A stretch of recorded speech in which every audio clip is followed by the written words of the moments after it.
Hello again, everyone. Edwin Learnard back once again. In this YouTube astrological segment, I'm going to be talking about the May 30th, 2022 new moon in Gemini transit. Now, there's going to be a new moon in Gemini on May 30th, 2022. A new moon in astrology can bring much initiative and enterprise, and it could be a very opportune time for discarding what is frivolous or superfluous. What may have prohibited you and held you back previously can now be discarded. This could be a time when you have an abundance and surfeit of energy. Now, being in Gemini, perhaps it could be very vivacious, animated, and spirited energy. And this is a time uh, where, this could be very positive for new beginnings. It's also important, though, to look for contraindicators for this transit. And for example, if transit Neptune is making an adverse aspect to your natal Mars or natal Sun or ascendant, transit Sun or Mars in the 12th house, this energy then therefore may not be as prodigious, and you may be a little bit more lethargic, or more be inclined more to fantasizing or daydream as opposed to taking action if you have any of those contraindicators by transit that I described. Now, another thing too is what may start out, with the new moon in Gemini, because the new moon is more introspective. What may start out with this new moon in Gemini may culminate with the full moon in Sagittarius. Now, some may begin a writing venture that ends with it being published. It could be simply starting to be more inquisitive in order to find out the truth about something.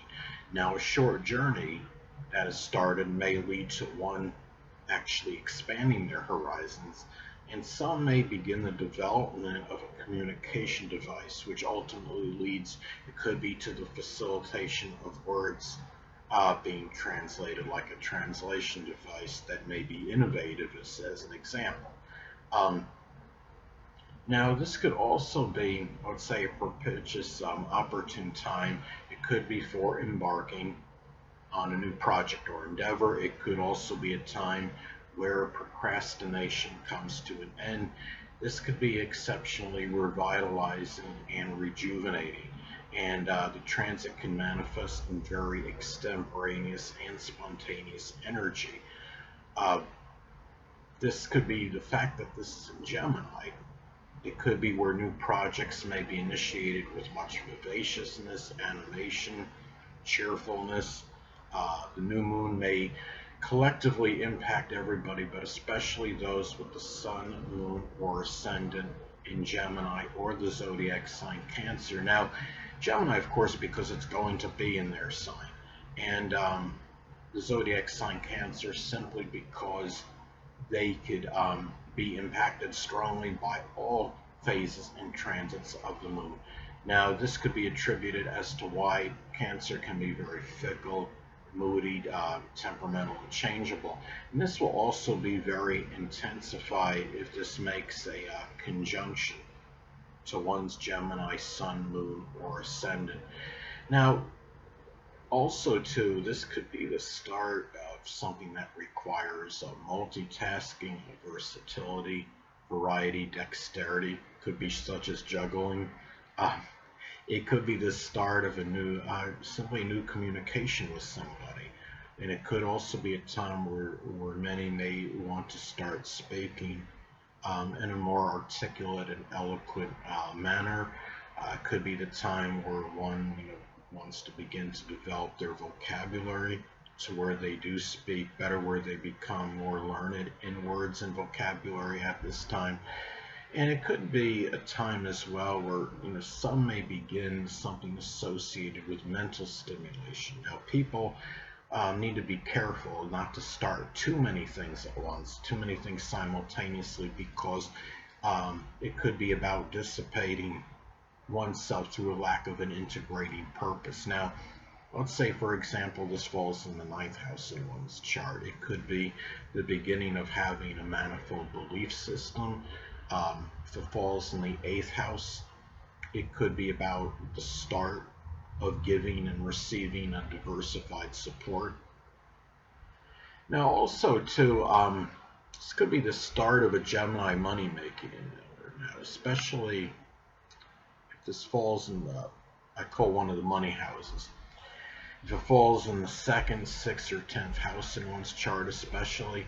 Now, some may begin a writing profession such as journalism. Others may start something connected with reporting.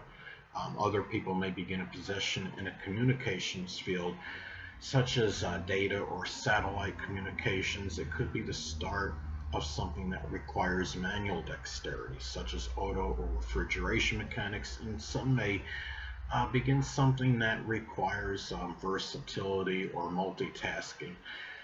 Now, in some instances, I mean, though the new moon is generally auspicious, I believe it may signify the start. It could be of a minor Gemini health-related issue.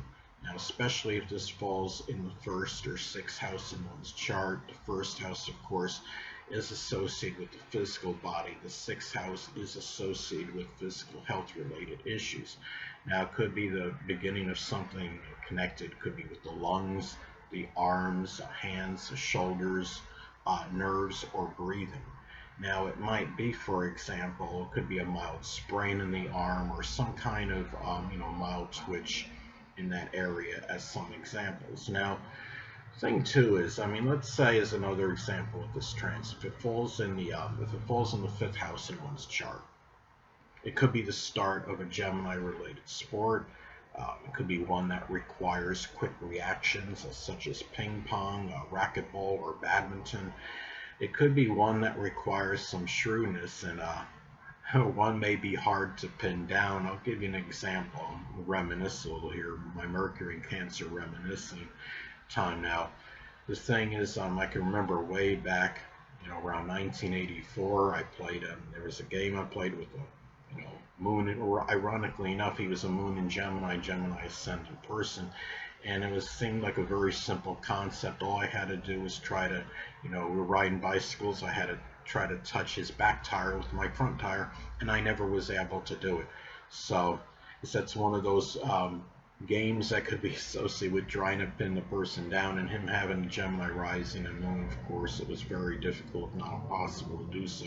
But that being said, going back to this transit, it could be some game that requires some shrewdness or cunning, and it could also be the start of some game that may require mental agility. It could be such as lumosity or haiku as some examples. Now, again, it's important to look at the house this falls in your chart, as this could impact its delineation and interpretation. Now, mine is going to fall in the first house, and one way this can manifest is that it could be the rekindling with someone from my past, which is the moon, and it could be from the early childhood, which is the first house.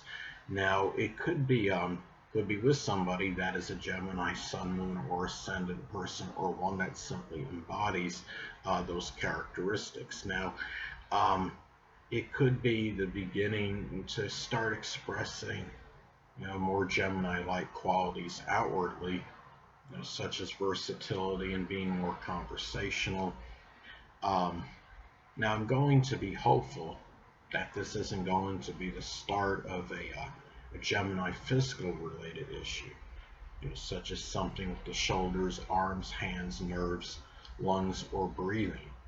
And the fact that it's in the first house of vitality, could be, positive, where it could indicate there could be more energy to start something Gemini related.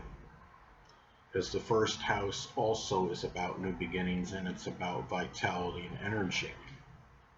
Now, also too, it's important to look at the aspects this makes to points in your chart, as this could impact its delineation and interpretation. Now, this is going to make a conjunction, to my natal moon in Gemini. Now, the conjunction by itself, can suggest emotional intensification. Now, being in Gemini, it could be very intensified, manifold expressions of feelings. Hold on a moment, people.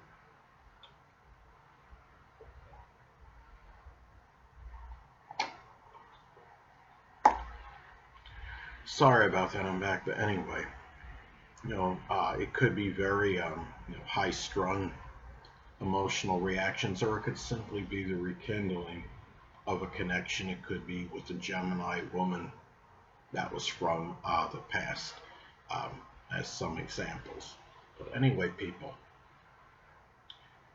this is going to conclude this YouTube astrological segment, and until next time, Edwin Learnard saying stay well.